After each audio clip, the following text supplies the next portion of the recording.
کی موجودہ دور کے علماء میں ایک ممتاز حیثیت ہے. ان کا تعلق سرگودا سے ہے.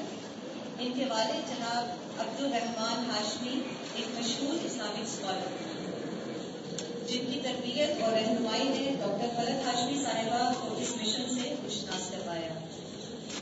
دین کے اس بابرکت کام میں انہیں اپنے شوہر ڈاکٹر ادریس زبیر کی بھی بھرپور معاونت حاصل رہی، جو کہ ایک مشہور حدیث اسکالر ہیں.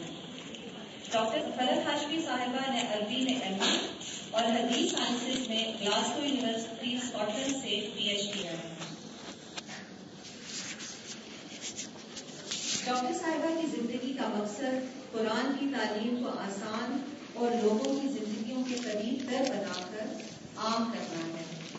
اس مشن کو پایہ تکمیل تک پہنچانے کے لیے الملا انٹرنیشنل فاؤنڈیشن معاشرے میں جہالت اور افلاس دور کرنے کے لیے ہر طرح کے تعصبات سے بالا تر ہو کر دینی تعلیم کے فروغ اور فلاحی کاموں میں 1994 سے پاکستان میں سرگرم ہے. پاکستان میں کافی عرصہ اسلامک انٹرنیشنل یونیورسٹی میں ڈاکٹر صاحبہ نے پڑھایا. 2002 میں دبئی میں دورہ قرآن کروایا. UAE کی ریجن میں باقاعدہ کلاسز کا آغاز ہوا.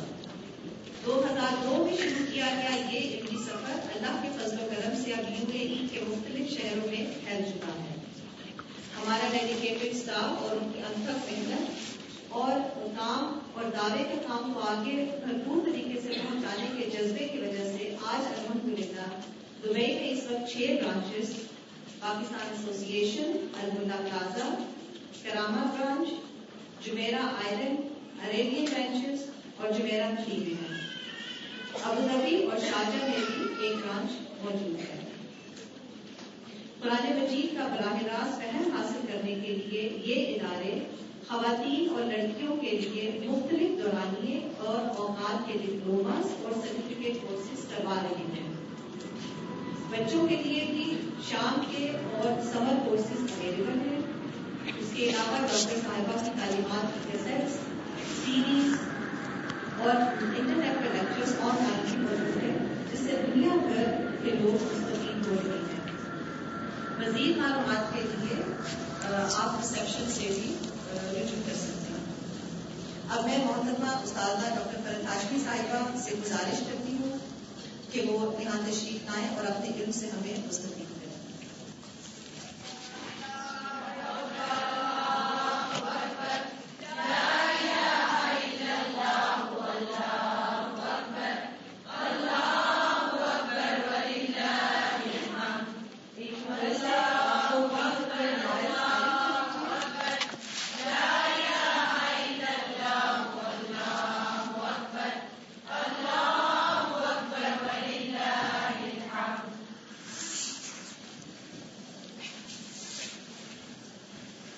السلام علیکم ورحمۃ اللہ وبرکاتہ.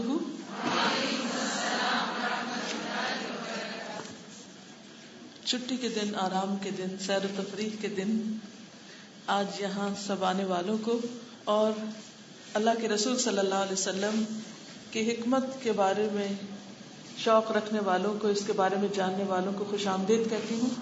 اللہ تعالیٰ سے دعا ہے کہ اللہ تعالیٰ ہمارے اس وقت میں برکت ڈالے اور ہم واقعی آج یہاں سے وہ کچھ سیکھ کر اٹھیں کہ جس سے ہماری زندگی میں تبدیلی آئے اور جس سے ہماری آخرت کا انجام بہتر ہو جائے. نحمده ونصلی علی رسولہ الکریم، اما بعد فاعوذ باللہ من الشیطان الرجیم. بسم اللہ الرحمن الرحیم. رب اشرح لی صدری ویسر لی امری واحلل عقدۃ من لسانی یفقہوا قولی. اللہ سبحانہ وتعالی نے ہمیں پیدا کیا، اپنی عبادت کے لیے پیدا کیا اور اپنی عبادت کے طریقے سکھانے کے لیے ہر دور میں پیغمبر بھیجے، جن میں سے سب سے آخری پیغمبر محمد الرسول اللہ صلی اللہ علیہ وسلم ہیں. ہم سب آپ پر ایمان رکھتے ہیں، آپ سے محبت کرتے ہیں. آپ کو اپنے والدین، اپنی اولاد اور دنیا کے تمام انسانوں سے زیادہ عزیز جانتے ہیں. آپ ہمارے لیے وہ ہستی جنہیں ہم اپنی جان سے بھی زیادہ پیارا رکھتے ہیں, جن کی خاطر ہم جان بھی قربان کر سکتے ہیں. اللہ کے رسول صلی اللہ علیہ وسلم نہ صرف یہ کہ ہمارے حبیب ہیں, ہمارے محبوب ہیں, بلکہ وہ اللہ کے بھی محبوب ہیں. اللہ سبحانہ و تعالیٰ نے انہیں ایک بلند مقام عطا کیا ہے. اس کا اعتراف مسلمان تو کرتے ہی ہیں, لیکن غیر مسلموں نے بھی کیا ہے. آپ سب جانتے ہیں کہ 1978 میں ایک کتاب لکھی گئی تھی, نیو یارک سے چھپی تھی, ایک امریکی نے لکھی تھی, The 100 کے نام سے. 100 لوگ, یعنی دنیا کی تاریخ کے وہ 100 لوگ جنہوں نے سب سے زیادہ انسانی تاریخ پر اپنا اثر چھوڑا, سب سے زیادہ انفلوئنس تھا جن کا. اور ان میں محمد الرسول اللہ صلی اللہ علیہ وسلم کو اس نے نمبر 1 رکھا. نیوٹن کو نہیں رکھا, عیسیٰ علیہ السلام کو نہیں رکھا, کسی اور سائنٹسٹ کو نہیں رکھا, بلکہ محمد الرسول اللہ صلی اللہ علیہ وسلم کو رکھا, اور کہا کہ آپ دینی اور دنیاوی دونوں اعتبار سے دنیا کے کامیاب ترین انسانوں میں سے نمبر 1 ہیں. صرف دینی اعتبار سے نہیں, صرف ریلیجسلی نہیں, بلکہ دنیاوی میٹرز میں بھی. اور اس میں آپ دیکھیے کہ اگر ہمیں کامیابی چاہیے, اور کامیابی کا لفظ ایسا ہے جس سے سب محبت رکھتے ہیں, اور ہم سب کامیاب ہونا چاہتے ہیں, اور کسی بھی موقع پر ناکام نہیں ہونا چاہتے, تو کامیابی کا یہ معیار جو اللہ سبحانہ وتعالی نے ہماری دین اور دنیا دونوں کے لیے نبی صلی اللہ علیہ وسلم کی شکل میں ہمارے سامنے رکھا, ان کے بارے میں نہ جاننا کسی کے ساتھ نہیں, صرف اپنے ساتھ زیادتی, اپنے اوپر ظلم. کیونکہ ایک طرف ہم کامیاب ہونے اور دنیا میں مقام حاصل کرنے اور آخرت میں کامیاب ہونے کی توقع رکھتے ہیں, اس کی ہم سب کو اس کی بہت شدید خواہش ہے, اور دوسری طرف کامیابی کا جو اصل معیار ہے, جو دنیاوی اعتبار سے بھی اور آخرت کے اعتبار سے بھی کامیاب ہے, ان کی زندگی کو ہم جانے ہی نہ, یا صرف سرسری طور پر اپنے سلیبس کی کتابوں میں یا کہیں کسی لیکچر کی شکل میں کچھ جان کر اگر ہم یہ سمجھیں کہ ہم نے جاننے کا حق ادا کر دیا ہے, تو یہ درست نہ ہوگا. ایک انگریز مورخ ہے کارلائل, اس نے نبی صلی اللہ علیہ وسلم کو نبیوں کا ہیرو قرار دیا ہے. یعنی تمام انسانوں میں تو آپ افضل ہیں ہی, اور دنیا کے کامیاب ترین انسانوں میں بھی سب سے ٹاپ پر ہیں, لیکن جو انبیاء ہیں, انسانوں کی ہدایت کے لیے دنیا میں آتے رہے, وہ ان میں سے بھی ان کو ٹاپ پر قرار دیتا ہے. اور یہ ایک حقیقت ہے کہ آپ صلی اللہ علیہ وسلم آپ اپنے بچپن میں بھی ایسی شخصیت رکھتے تھے کہ جسے دیکھ کر سب متاثر ہوتے تھے. آپ کے دادا آپ کو دیکھ کر کہتے کہ ان لہذا الغلام لشأن, کہ اس بچے کا مستقبل عظیم ہوگا, اس بچے کی شان بلند ہوگی. آثار کچھ ایسے ہی بتاتے ہیں کہ یہ ایک غیر معمولی بچہ ہے, ایکسٹرا آرڈنری. جوانی میں آپ حضرت علی رضی اللہ تعالیٰ عنہ, جنہوں نے آپ کے ساتھ زندگی بسر کی, وہ کہتے ہیں کہ من رآہ بدیہۃ ہابہ ومن خالطہ احبہ, کہ جو پہلی بار آپ کو دیکھتا تو آپ کے روب میں آ جاتا. من رآہ بدیہۃ ہابہ, آپ اسے مروب کرتے, امپریس کرتے. ومن خالطہ, اور جو آپ کے ساتھ گھل مل جاتا, یعنی آپ کے ساتھ اس کا واسطہ پڑتا, معاملہ ہوتا, اٹھنا بیٹھنا ہوتا, وہ آپ سے سوشلائز کرتا, احبہ, وہ آپ سے محبت کرنے لگتا. اس معیار پر کون پورا اترتا ہے کہ ایک انسان بیک وقت اس کے اندر روب بھی ہو, لیکن اس کے ساتھ ساتھ جب اس سے میل ملاقات ہو, اس سے تعلق ہو, اس سے واسطہ پڑے, تو اس سے محبت بھی ہو جائے. یہ صرف اسی کے لیے ہو سکتا ہے جس کے اخلاق بلند ہوں. نبی صلی اللہ علیہ وسلم کی جب حضرت خدیجہ کے ساتھ شادی ہوئی, تو شادی کے موقع پر ابو طالب جو آپ کے چچا تھے, انہوں نے جو خطبہ دیا, اس خطبے میں آپ نے اپنے بھتیجے کی جو شان بیان کی, وہ کہتے ہیں کہ ان محمدن ابن اخی لا یوزن به فتى من قریش الا رجح علیہ شرفا ونبلا وفضلا وعقلا.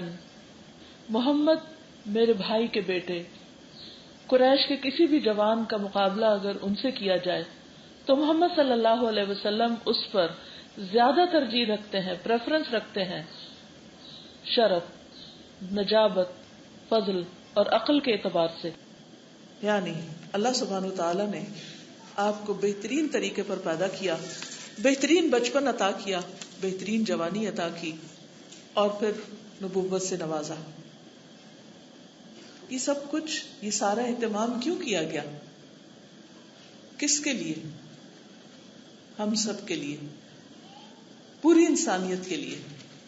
کیونکہ اللہ سبحانہ وتعالیٰ نے قرآن مجید میں فرمایا کہ وَمَا أَرْسَلْنَاكَ إِلَّا رَحْمَةً لِّلْعَالَمِينَ، ہم نے آپ کو سارے جہان والوں کے لیے رحمت بنا کر بھیجا.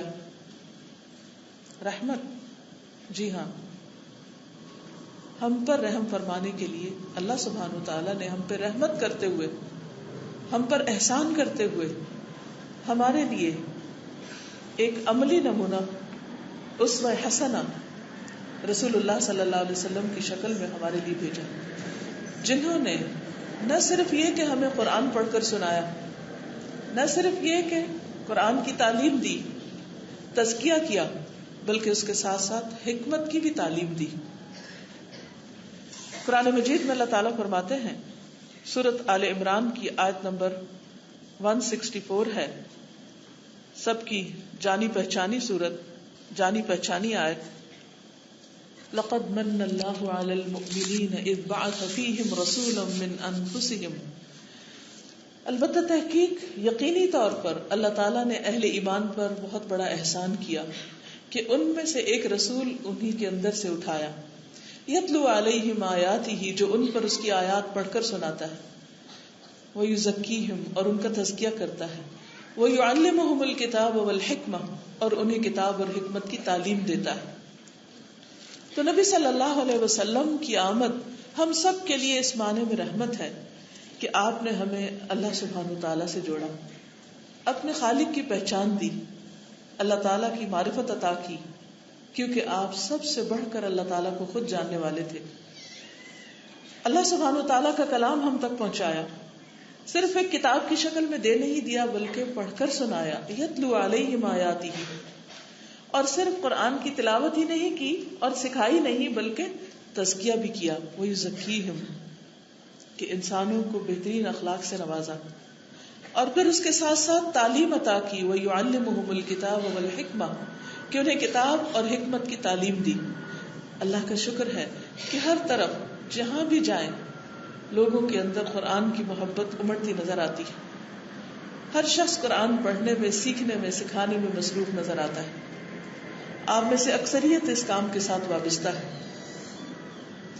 لیکن اللہ کے رسول صلی اللہ علیہ وسلم نے قرآن مجید کے ساتھ ساتھ حکمت کی بھی تعلیم دی ہے. قرآن تو اللہ کا کلام ہے، لیکن حکمت کیا ہے؟ حکمت اس کتاب پر عمل کرنے کا طریقہ، کہ اس پر عمل کیسے کیا جائے.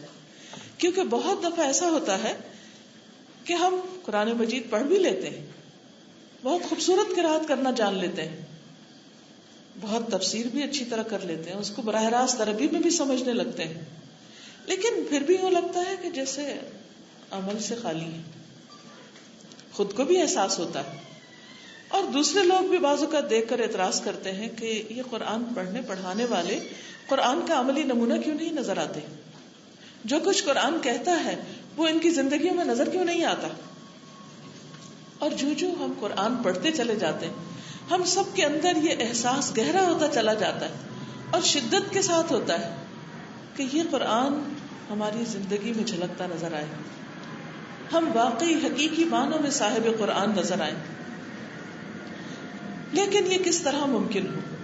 یہ اسی وقت ممکن ہو سکتا ہے کہ جب صاحب قرآن کی زندگی ہمارے سامنے ہو. صاحب قرآن کون ہے؟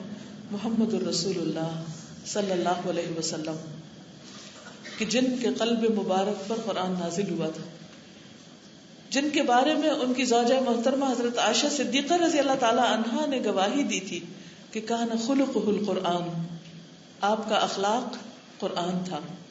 یعنی قرآن صرف آپ کے دل پر نہیں، صرف آپ کے سینے میں نہیں، صرف آپ کی زبان پر نہیں، صرف آپ کی قرات میں نہیں، صرف آپ کی نماز میں نہیں، صرف آپ کی مجلسوں میں نہیں، بلکہ یہ قرآن آپ کی عملی زندگی میں تھا.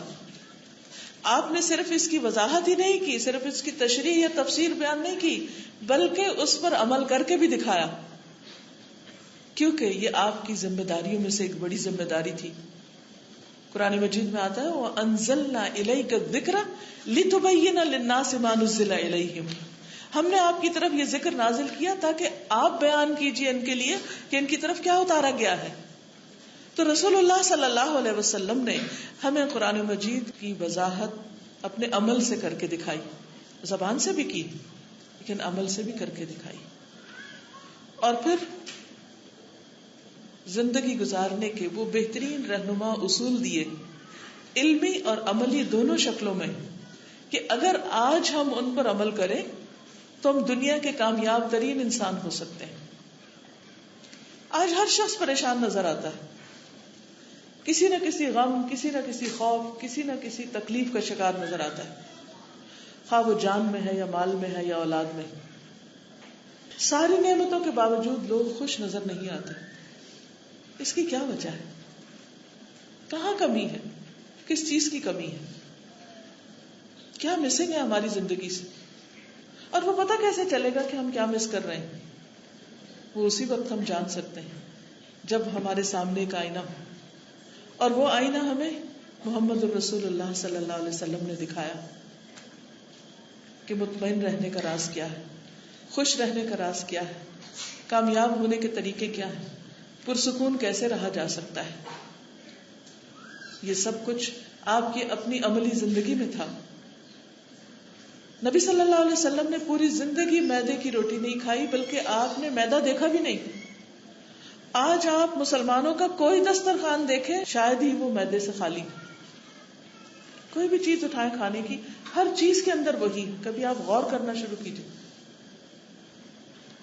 صرف ایک کھانے کی عادت میں اتنا بڑا ڈفرنس.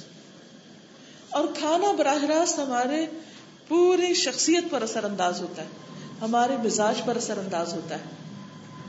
کیا وجہ ہے کہ نبی صلی اللہ علیہ وسلم ان چنے آٹے کی روٹی کھا کر مطمئن تھے؟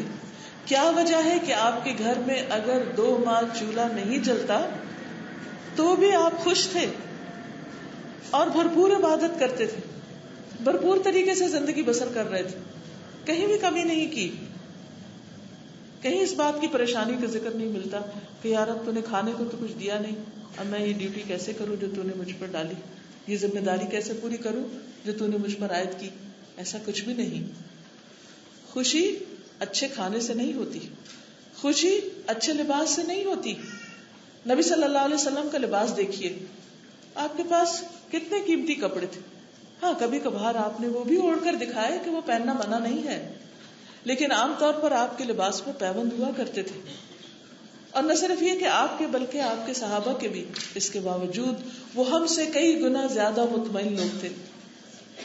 آپ کے گھر کو دیکھیے، اس کی کنسٹرکشن کو دیکھیے، مسجد نبوی کے ساتھ جو حجرات تھے، اور خود مسجد نبوی جس میں 9 ہجری تک دیا نہیں جلا، تیل ہی نہیں تھا، چراغ کہاں سے جلایا جاتا. وہ چھتیں جن پر کوئی بھی ایسی چیز نہیں تھی کہ جسے کسی بھی طرح آج ہماری کسی چیز سے نسبت ہو، جن گھروں میں ہم رہتے ہیں. لیکن اس کے باوجود جدید ترین طریقے تعمیر پر تعمیر کیے ہوئے گھروں میں ہر طرح کے انتظامات کے باوجود، جس میں سردی اور گرمی کا انتظام ہے، روشنی اور ہوا کا انتظام ہے، بہترین بستر، اس کے باوجود ہم خوش نہیں. وہ کیا وجہ تھی کہ ازواج مطہرات چند فٹ کے چیمبر کے اندر، جس کی چھت پر گھاس پھوس تھا، جس کے نیچے بمشکل کھڑا ہوا جا سکتا تھا، ان گھروں میں بھی وہ مطمئن تھی. وہ ہماری طرح روتے رہنے والی عورتیں نہیں تھی. وہاں کسی کے پاس بھی ایسے بیڈز نہیں تھے جن پر ہم سوتے ہیں، لیکن اس کے باوجود وہ کس قدر شکر گزار تھے. کہیں کمپلینٹس نظر ہی نہیں آتی. ہاں کبھی کبھار ایسا ضرور ہوا کہ جب حالات بہت شدید ہو گئے، بہت مشکل ہو گئی، تو نبی صلی اللہ علیہ وسلم سے انہوں نے نان نفقے کا تقاضا کیا. وہ بھی انسان تھی، اور یہ بتانا مقصود تھا کہ ازواج مطہرات انسانوں میں سے تھی. لیکن اس کے باوجود روزمرہ زندگی میں کمپلینٹس نظر نہیں آتی. اگر ہم اپنی گفتگو پر غور کریں، صرف ایک دن کی باتیں اگر ہم خود لکھ لیں، یا جو ہم بول رہے ہوتے ہیں صرف اپنے کانوں کو سنا دیں، تو ہمیں خود پتہ چل جائے گا کہ ہر دوسرے جملے میں ایک شکایت ہوتی ہے، ڈائریکٹلی یا انڈائریکٹلی. کسی نہ کسی طرح ہم اپنے حالات کا رونا رو رہے ہوتے ہیں. وجہ کیا ہے؟ وجہ ہے وہ بہت بڑا فاصلہ جو ہماری اور رسول اللہ صلی اللہ علیہ وسلم کی عملی زندگیوں میں. کیونکہ ہم نے علم تو پا لیا، ہم نے الفاظ تو سیکھ لیے، ہم نے ان کے مخارج تو جان لیے، ہم نے آیات کو یاد تو کر لیا، لیکن ہم نے ان پر عمل کرنا نہیں جانا. اپنے آپ سے پوچھیے، خود سے سوال کیجیے، اور پوری آنےسٹی کے ساتھ کہ زندگی میں جب کوئی معاملہ پیش آتا ہے، کوئی مرحلہ خوشی کا یا غم کا، یا کوئی ڈیسیژن لینا ہوتا ہے، تو کتنی بار یہ سوچتے ہیں کہ اگر اس جگہ نبی صلی اللہ علیہ وسلم ہوتے تو وہ کیا کرتے. ہمیں ایک معیار دے دیا گیا نا کہ اگر یہ پرابلم ان کے سامنے آتا، یہ فیصلہ ان کو کرنا ہوتا، تو وہ کس طرح کرتے، وہ کیا کرتے، وہ کیسے معاملہ کرتے. اور انہوں نے سکھایا کہ میں کیسے معاملہ کروں کسی کے بھی ساتھ. ہم اپنے 24 گھنٹے کی روٹین کو دیکھیں، صبح سے رات تک، رات سے صبح تک. بالکل ارلی مارننگ کو دیکھیے، کیا ہمارا اٹھنا ویسا ہی ہے جیسے اللہ کے رسول صلی اللہ علیہ وسلم کا تھا؟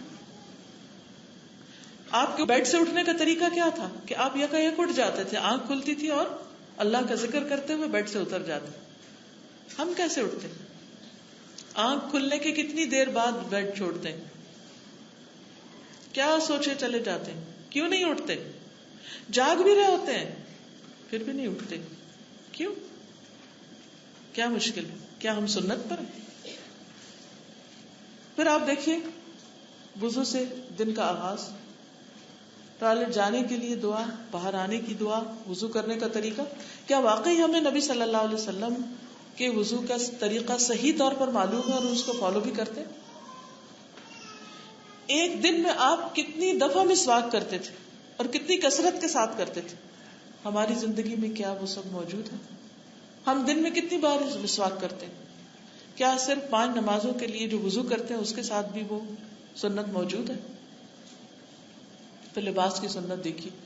پھر آپ کی عبادت، نماز میں آپ کھڑے ہوتے ہیں، نماز کا قیام، نماز کا رکوع، نماز کا سجدہ، اور جو کچھ اس میں پڑھتے تھے کیا وہ ہماری زندگی میں موجود ہے؟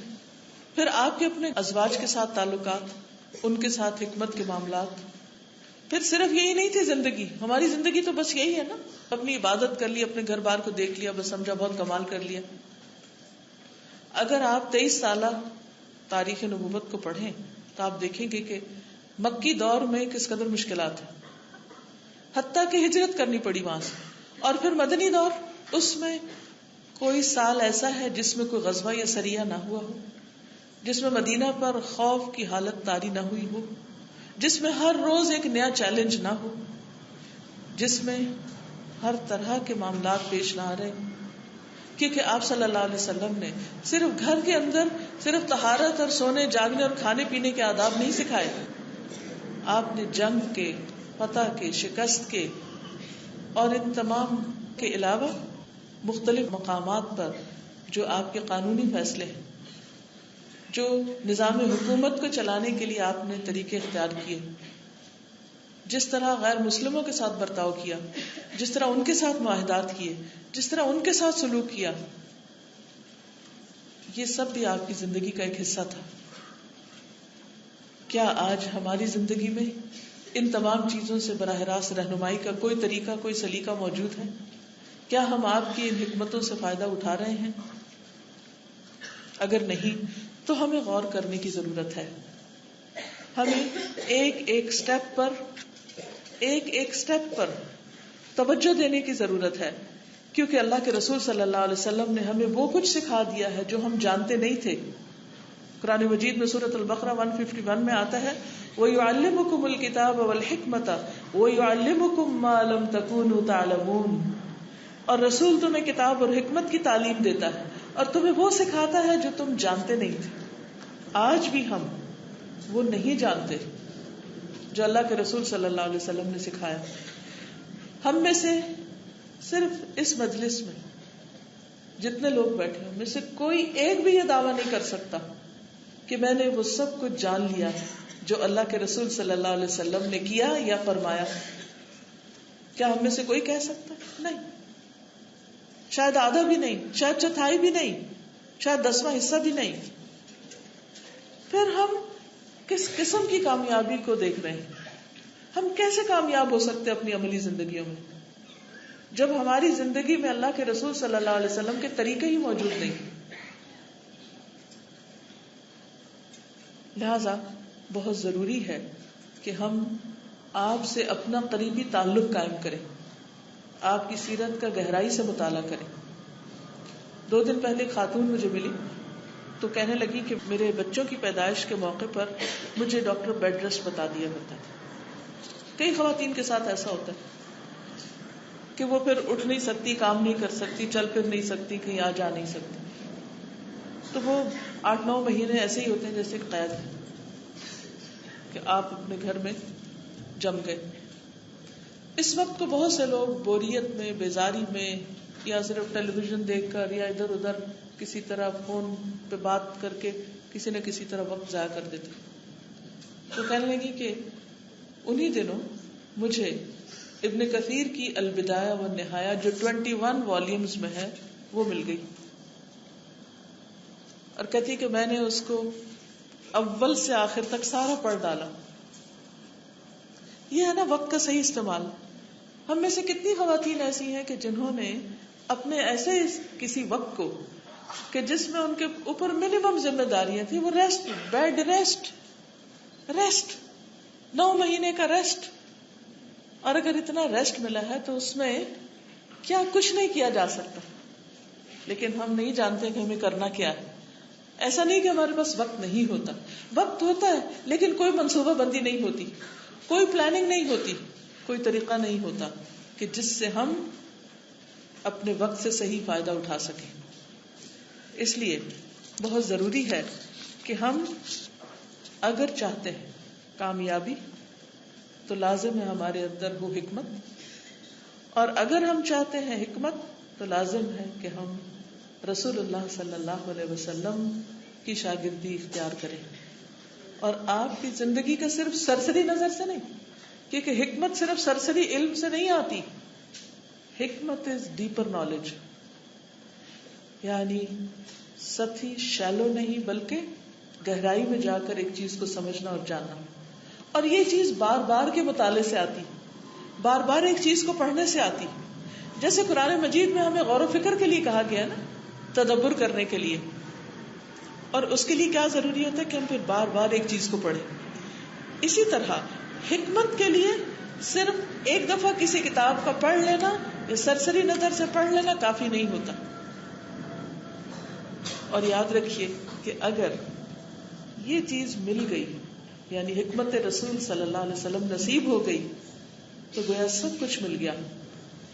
کیونکہ اللہ سبحانہ وتعالیٰ فرماتے ہیں یؤتی الحکمت من یشاء ومن یؤت الحکمت فقد اوتی خیرا کثیرا. اللہ تعالیٰ حکمت عطا کرتا ہے جس کو چاہتا ہے، اور حکمت بٹ رہی ہے. اللہ کے رسول صلی اللہ علیہ وسلم نے تقسیم کی ہے، بانٹی ہے، دی ہے. لیکن اگر ہم آپ سے کنیکشن ہی نہیں رکھیں گے تو وہ ہم تک نہیں پہنچے گی. اور جس کو حکمت دی گئی اسے خیر کثیر عطا کر دی گئی، بہت زیادہ بھلائی مل گئی جو وہ چاہتا تھا. لیکن اس بات کو کون سمجھتا ہے؟ فرمایا وما یذکر الا اولو الالباب. نصیحت قبول نہیں کرتے مگر عقل والے، جن کے اندر عقل ہوتی ہے، سمجھ ہوتی ہے، سینس ہوتی ہے، شعور ہوتا ہے، وہی اس بات کو جانتے ہیں کہ حکمت کتنے فائدے کی چیز ہے اور اس کے آ جانے کے بعد زندگی کتنی آسان ہو جاتی ہے. اس کے لیے میں آپ کے سامنے نبی صلی اللہ علیہ وسلم کی چند اور باتیں رکھوں گی، اور اس میں پھر آپ حکمت کو تلاش کیجئے کہ آپ نے بندوں کو یہ سمجھ بوجھ دینے کے لیے کیا طریقے اختیار کیے، کیا تعلیم دی، اور اس میں ہم اپنی عملی زندگی میں اس کو کس طرح لا سکتے ہیں. مثلا اب آپ دیکھیے کہ حکمت کا اصل سورس کہاں ہے، منبع کہاں ہے، چشمہ کہاں ہے، کہاں سے رہا ہے؟ اللہ سبحانہ تعالی سے. کس پر آ رہا ہے؟ محمد الرسول اللہ صلی اللہ علیہ وسلم. اور کس کے لیے آ رہا ہے؟ ہم سب کے لیے. ہمارے لیے ان کو رول ماڈل بنا دیا گیا، کہا کہ ان کو دیکھ کر بس صرف کاپی کر لو. کاپی کرنا تو سب سے آسان کام ہوتا ہے، کاپی کر لو، ان کے فٹ سٹیپس کو فالو کر لو. ایک حدیث ہے جس میں نبی صلی اللہ علیہ وسلم نے فرمایا، نمبر 1 خشیت اللہ فی السر والعلانیہ، اللہ کا ڈر چھپے ہوئے بھی اور ظاہری طور پر بھی. خشیت اللہ فی السر والعلانیہ، جہاں بھی ہو اللہ سے ڈرے. ایک اور جگہ پر نبی صلی اللہ علیہ وسلم نے فرمایا، اتق اللہ حیث ما کنت، اللہ سے ڈرتے رہو جہاں بھی تم ہو. اب اگر ہمیں یہ اصول یاد ہو کہ ہمیں ہر جگہ اللہ سے ڈرنا ہے، ہر جگہ، اور حیث ما جو ہے یہ ظرف زمان بھی ہے اور ظرف مکان بھی ہے، یعنی ہر وقت ڈرنا ہے اور ہر جگہ. ہر وقت میں کیا ہے؟ چاہے وہ صبح کا وقت ہو، چاہے وہ شام کا ہو، چاہے وہ دن ہو، چاہے وہ رات ہو. رات کے اندھیرے میں بھی اللہ سے ڈرنا ہے اور دن کی روشنی میں بھی اللہ سے ڈرنا ہے. اور جگہ کے اعتبار سے چاہے اکیلے بیٹھے ہوں چاہے سب کے بیچ میں ہوں، کوئی بھی کام جو کر رہے ہوں وہ اللہ کے ڈر سے. اور یہ حقیقت ہے کہ ساری حکمت کا راز اللہ کا ڈر ہے. نبی صلی اللہ علیہ وسلم نے لوگوں کو اپنے سے نہیں ڈرایا، انسانوں سے نہیں ڈرایا، بلکہ انسانوں کی غلامی سے آزاد کیا. اور کس سے ڈرایا؟ صرف اللہ سے، تنہائی میں بھی اور مجلس میں بھی. اب آپ دیکھیے کہ مجلس میں تو پھر ہمیں لوگوں کا ڈر بعض اوقات غلط کاموں سے روک دیتا ہے. اصل امتحان ہوتا ہے جب انسان اکیلا ہوتا ہے. ہم سب کو اگر یہ پرکھنا ہے، یہ جانچنا ہے کہ ہمارے اندر تقویٰ ہے یا نہیں، اللہ کا ڈر ہے یا نہیں، تو ہمیں کس بات کی طرف توجہ کرنی؟ اپنے تنہائی کے اوقات کو دیکھنا ہے. صرف لوگوں کے ساتھ کی ہوئی گفتگو کو نہیں، بلکہ اپنے دل کے اندر اٹھنے والے خیالات تک کو دیکھنا ہے. کیونکہ ہمارے دلوں سے یا ہم واقف ہیں یا ہمارا رب واقف ہے. کوئی دوسرا نہیں جانتا کہ کسی کے دل میں کیا ہے، کون کیا سوچتا ہے، اس کا اللہ سبحانہ وتعالی کے بارے میں کیا گمان ہے، اس کا محمد الرسول اللہ کے بارے میں کیا خیال ہے، وہ اپنے والدین کو کیا اہمیت دیتا ہے، وہ لوگوں کے بارے میں کیسا ظن رکھتا ہے. تھوڑی دیر کے لیے سوچئے کہ اگر لوگوں کو اپنے آپ کے اندر جھانک کے دیکھیے، اپنے دل کو ایک صفحے کی طرح یا ایک کھلی کتاب کی طرح سامنے رکھ کے خود پڑھیے اپنے دل کو کہ اس دل میں کس کس کی نفرت ہے، کس کس کے لیے حسد ہے، کس کے لیے برائی ہے. اگر وہ کتاب چھپ کر باہر آ جائے اور دوسرے لوگ اس کو پڑھنے لگے تو لوگوں میں کیا ہمارا جینا دوبر نہ ہو جائے؟ شیطان ہمارا دشمن دوسروں کے بارے میں پہلے منفی خیال ذہن میں ڈالتا ہے، بدگمان کرتا ہے، ان کے اچھے کام کو بھی برا بنا کے دکھاتا ہے اور برے کاموں کو اچھا بنا کے دکھاتا ہے. زین لہم الشیطان اعمالہم، برائیوں کو خوبصورت کر دیتا ہے اور نیکیوں کو یا اچھی چیز کو شک کی نگاہ سے دکھاتا ہے، اس کے بارے میں شک کرواتا ہے. اب آپ دیکھیے کہ تھوڑی دیر کے لیے اپنا جائزہ لیجیے، اپنا محاسبہ کیجیے کہ آپ اللہ تعالیٰ سے کتنی محبت کرتے ہیں، اللہ تعالیٰ کا کتنا ڈر ہے دل میں، اور وہ ڈر کتنا مضبوط ہے. کیا وہ ڈر مجھے غلط بیانی سے روکتا ہے؟ کیا اللہ کا وہ ڈر مجھے لوگوں کے بارے میں بدگمانی سے روکتا ہے؟ اگر وہ نہیں روکتا تو پھر یہ ڈر کس قسم کا ڈر ہے؟ حکمت کا راز، حکمت کا سرچشمہ تو اللہ کا ڈر ہے، اللہ کی خشیت ہے. جس کے اندر حکمت، جس کے اندر اللہ کا ڈر نہیں، اس کے اندر کوئی حکمت نہیں. رسول اللہ صلی اللہ علیہ وسلم کیوں سب سے زیادہ باحکمت انسان تھے؟ کیونکہ وہ کہتے ہیں کہ میں تم میں سب سے زیادہ اللہ سے ڈرنے والا ہوں، تم سب سے زیادہ میں اللہ سے ڈرتا ہوں. حالانکہ آپ اللہ کے محبوب ہیں، اللہ کے پیارے ہیں، آپ کے اگلے پچھلے سارے گناہ معاف کر دیے گئے. اگر ہمیں کوئی کہے کہ تمہارے اگلے پچھلے سارے گناہ معاف اور تم اللہ کے بہت پیارے ہو چکے ہو اور تمہارے لیے جنت لکھی جا چکی ہے اور تمہیں قیامت کے دن ایسا اور ایسا آنر اور اعزاز ملے گا، پھر اس کے بعد ہمارے اعمال کا حال کیا ہوگا؟ کہ بس اب جنت کی ٹکٹ تو پکی ہو چکی ہے، اب کچھ کرنے کی کیا ضرورت ہے؟ کیونکہ ہم نے تو صرف اس ایک بات پر کہ لا الہ الا اللہ پڑھ لو تو جنت میں چلے جاتے ہیں، اس کے بعد سب کام چھوڑ دیے. کہ جنت میں تو چلے ہی جانا، کیا ہوا اگر تھوڑی سی سزا بھگت کے چلے گئے؟ چلے ہی جائیں گے نا. تو اس لیے فکر کی بات نہیں، اب دنیا کے 4 دن تو مزے کرو. کیا واقعی اللہ کا ڈر ہے؟ اور اگر اللہ کا ڈر نہیں تو حکمت نہیں. تو حکمت رسول کا پہلا راز کیا ہوا بتائیے؟ اللہ کا ڈر، اللہ کا ڈر. اور جو انسان اللہ سے ڈرتا ہے اس کے دل سے لوگوں کا ڈر نکل جاتا ہے، کیونکہ اسے لوگوں کو جواب نہیں دینا، اسے لوگوں کے سامنے نہیں سچا ہونا، کیونکہ وہ اللہ کے سامنے سچا ہے اور اللہ اس کی سچائی لوگوں پر واضح کر دے گا. اللہ سبحانہ و تعالیٰ اس کا دفاع کرے گا، کیونکہ یہ اللہ کا وعدہ ہے، ان اللہ یدافع عن الذین آمنوا. اللہ ان لوگوں کی مدافعت کرتا ہے، ان کا دفاع کرتا ہے، ان کو ڈیفینڈ کرتا ہے جو ایمان لائے. تو جب ہمارے اندر سچا ایمان ہوگا تو سب کچھ ٹھیک ہو جائے گا. الا ان اولیاء اللہ لا خوف علیہم ولا هم يحزنون. سنو، خبردار رہو، اللہ کے دوست ان پر کوئی خوف نہیں ہوتا، کوئی غم نہیں ہوتا، اور قیامت کے دن پہ ان پر کوئی خوف اور غم نہیں ہوگا. لا خوف علیہم ولا هم يحزنون. کیوں نہیں ہوتا؟ خوف تو سب کو ہوتا ہے، طبعی خوف سب کے اندر ہوتا ہے. کوئی ڈرنے والی چیز دیکھیں گے تو آپ ڈریں گے. مختلف لوگوں کو مختلف فوبیاز بھی ہوتے ہیں. لیکن اللہ پر ایمان اور اللہ کا تقوی اور اللہ کا ڈر انسان کے اندر ایسا توکل پیدا کر دیتا ہے، ایسا یقین پیدا کر دیتا ہے کہ کوئی تکلیف آ نہیں سکتی مگر اللہ کے اذن سے. ما اصابک لم یکن لیخطئک. جو تمہیں پہنچا ہے وہ تم سے خطا ہونے والا ہی نہیں تھا، وہ تو آنا ہی تھا. وما اخطأک لم یکن لیصیبک. اور جو تم سے خطا ہو گیا یعنی تم پہ نہیں لگا آ کے، وہ تمہیں نہیں آنا تھا.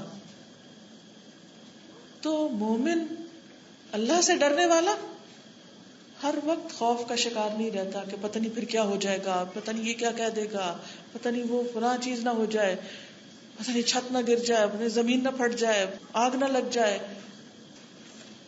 وہ اللہ پہ بھروسہ کرتا ہے کہ میرا دفاع اور میری حفاظت کرنے والا اللہ ہے. لک الحمد انت قیوم السماوات والارض. تیری ہی لیے ساری تعریف ہے، تو آسمان و زمین کو قائم کرنے والا ہے، تو ہر چیز کو تھامے ہوئے، تو سب کو کنٹرول کیے ہوئے، تو سنبھالے ہوئے ہے. اسی لیے تو آسمان نہیں گرتا ہم پہ.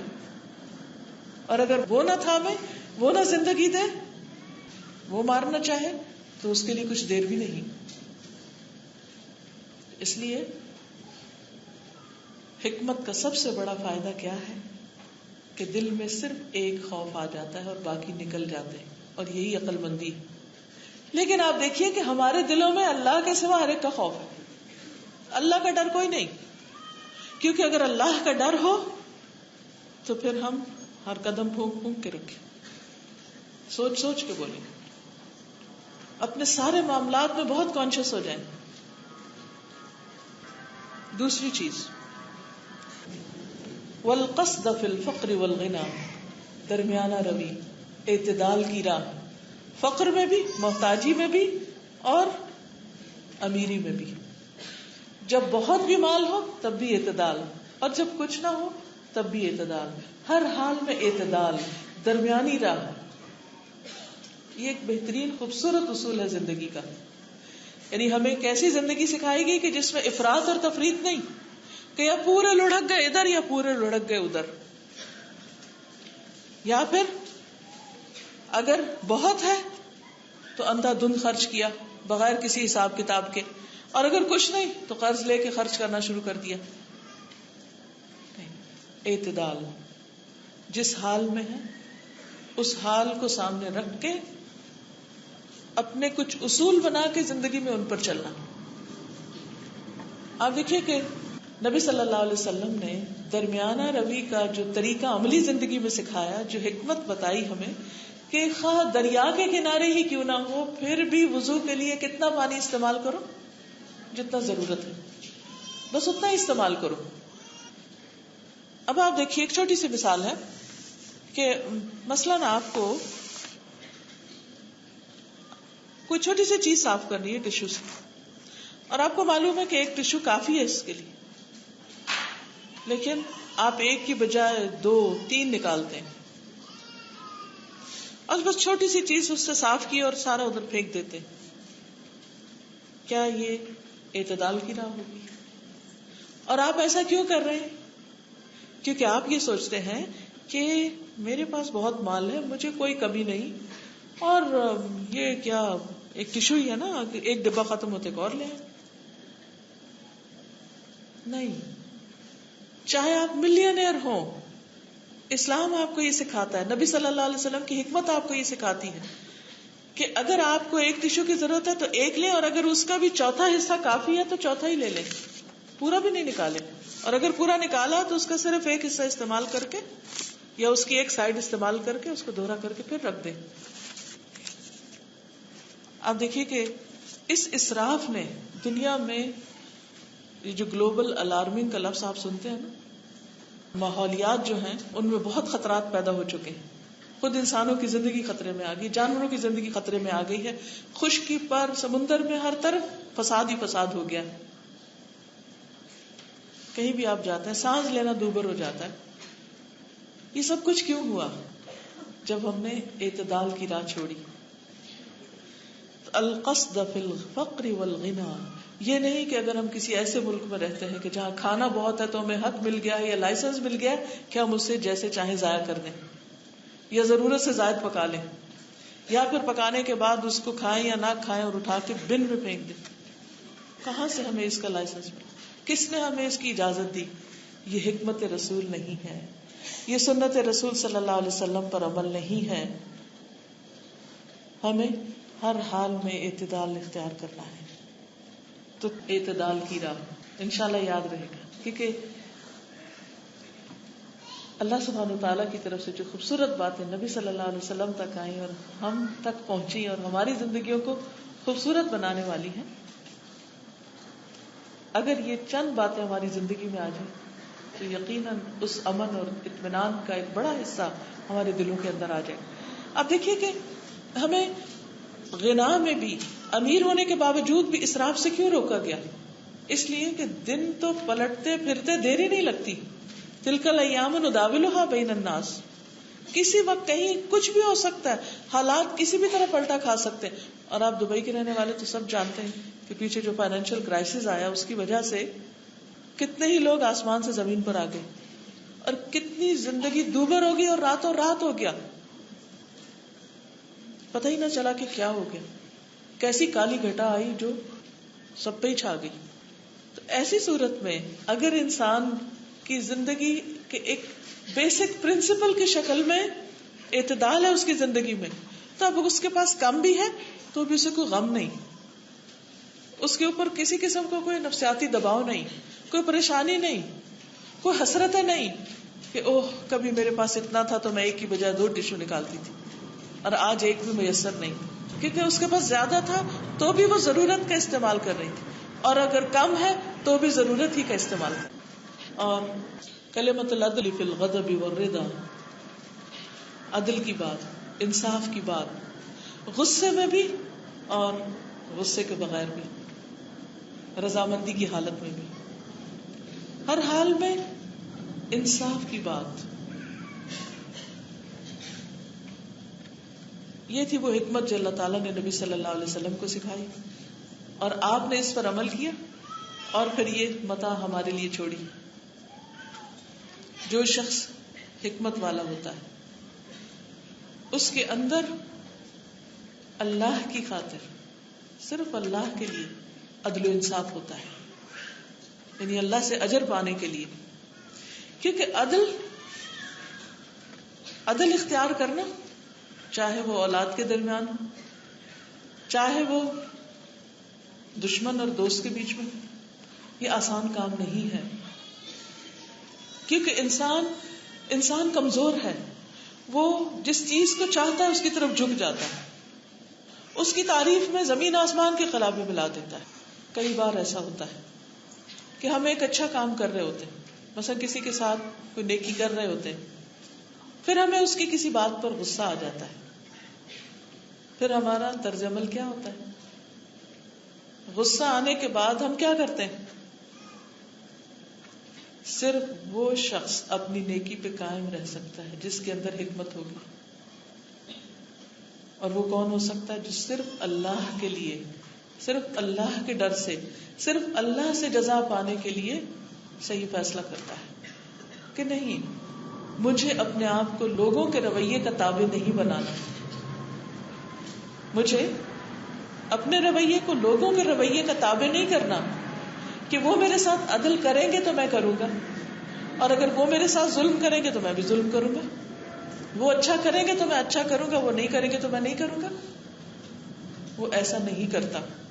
وہ اس وقت بھی اچھا کرتا ہے جب لوگ اس کے ساتھ اچھا کرتے ہیں، کیونکہ بھلا مانس ہونے کا یہ تقاضا ہے نا، شرافت اسی کا نام ہے نا، عقل مندی اسی کا نام ہے کہ احسن کما احسن اللہ الیک، تم بھی اسی طرح احسان کرو، اچھا کرو جس طرح اللہ نے تم پر احسان کیا، تم لوگوں کے لیے اچھے بن جاؤ.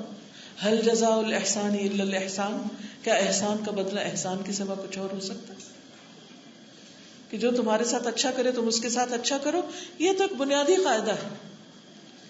لیکن اس کے ساتھ ہمیں ایک قدم اور آگے سکھایا گیا، اور یہ بھی نبی صلی اللہ علیہ وسلم نے سکھایا کہ جب لوگ تم پر ظلم کرے تو پھر ظلم نہ کرو.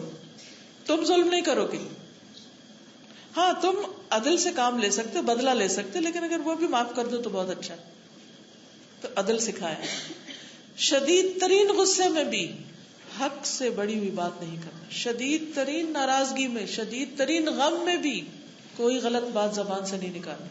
عدل، انصاف کی بات، چاہے کسی کے سامنے ہو، چاہے کسی کے پیٹھ پیچھے ہو، چاہے دوست کے بارے میں ہو، چاہے دشمن کے بارے میں ہو، کسی کے بارے میں بھی، اپنے کسی عزیز قریب کسی محبوب کے بارے میں ہو، یا پھر کسی دشمن کے بارے میں، یا اس کے بارے میں جس سے آپ کو خار رکھتے ہیں یا جو آپ کو اچھا نہیں لگتا. یہ وہی کر سکتا ہے جس کے اندر حکمت ہوتی، اور یہی حکمت نبوی ہے کہ پسند و ناپسند دونوں صورتوں میں سچی بات، حق کی بات